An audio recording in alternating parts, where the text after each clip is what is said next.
Hola, ¿cómo están? And what's going on, guys? DarkScheme here, playing a little bit of Warzone Assault again, and this is a live commentary. And I thought today's topic I should talk a little bit more about video games. Maybe not Halo, not this time around, but I will be talking about video games as a whole and how video games have changed and what they've become recently. In the recent years, I guess I should say. And one of the reasons I thought of bringing this up is because for most, video games have become a thing where when you buy the game, there is more of the game that's being released after the game has officially been released. So this is obviously involving Halo, but it is a little bit different. It is still DLC, so this is kind of what I'm talking about, video games and DLC. And the main focus is that video games have stopped becoming a product and have started becoming a service. So once the official game is out, they still want to kind of continue support for it. So support is kind of where it's headed. And unfortunately, it's good for some games and bad for others. I think specifically you're talking and involving Halo. It is good because we are getting DLC, but we are getting free DLC. And the way we are getting free DLC is by having content within the game that people can pay money for, and it doesn't affect gameplay that much. But of course, people still have problems with the microtransactions within games, but that is definitely for another discussion. So along the lines, and I kind of will explain it and elaborate on video games.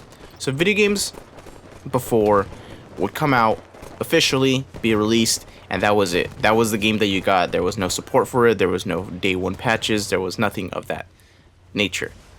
Now though, because people have the liberty of connecting to the internet, it has become a lot more lenient for video games to come out with bugs, with problems within the game, and for people to be able to fix it with a day one patch, with an update later on within the game.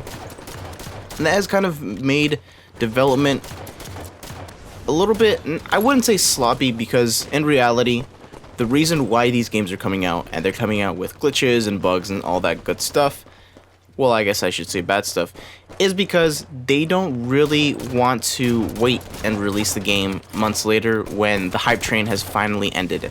So I feel like that's kind of the reasoning why Halo 5 was released when it was released, and why some of the content isn't present in the game, why Big Team Battle wasn't in the game, why Forge mode was not in the game. And it's not necessarily a bad thing, because people were able to buy Halo 5 and experience it and play the Halo 5 multiplayer and enjoy it.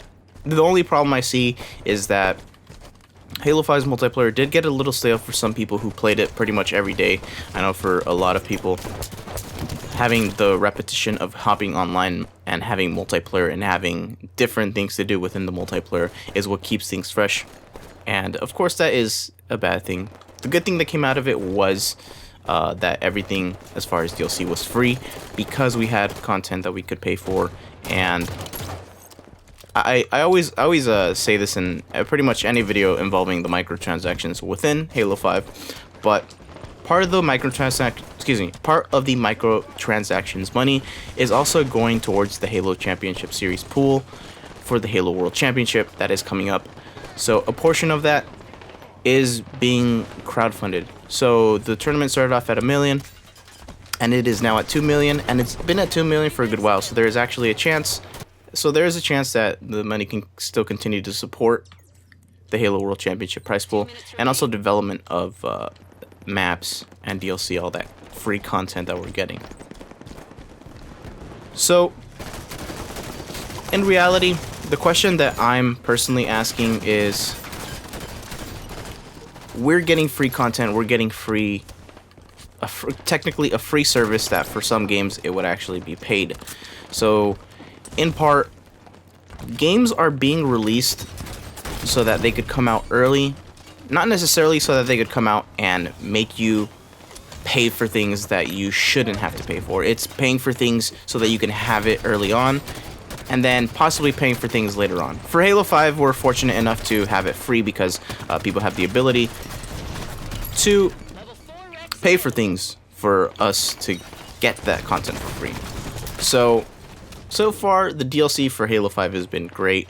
I think at the moment it's kind of been a little bit on the lower part of content, because we do have Forge now, we do have Big Team Battle, but we definitely need some more stuff. And I think this is what that this month's update, February update, will be making, and it will be giving us a little bit more content as far as new game modes and hopefully playlists as well. But yeah, that's my kind of rant on games becoming a service. So like I said, games becoming a service, they're coming out and they're giving us I guess downloadable content, some paid, some not paid, so that the game can come out early and give it the ability to be able to be played by people early on, so they don't have to wait another year, so that the hype train doesn't go down. And that's kind of just the way it's been for now. But yeah, what do you guys think about this? What do you guys think about paid DLC content? What do you guys think about not paying for content and getting the game early, but having some features not be part of the game until later on? I'll leave you guys with those few questions, and as always, I'd like to thank you guys so much for watching, and I will see you guys next time.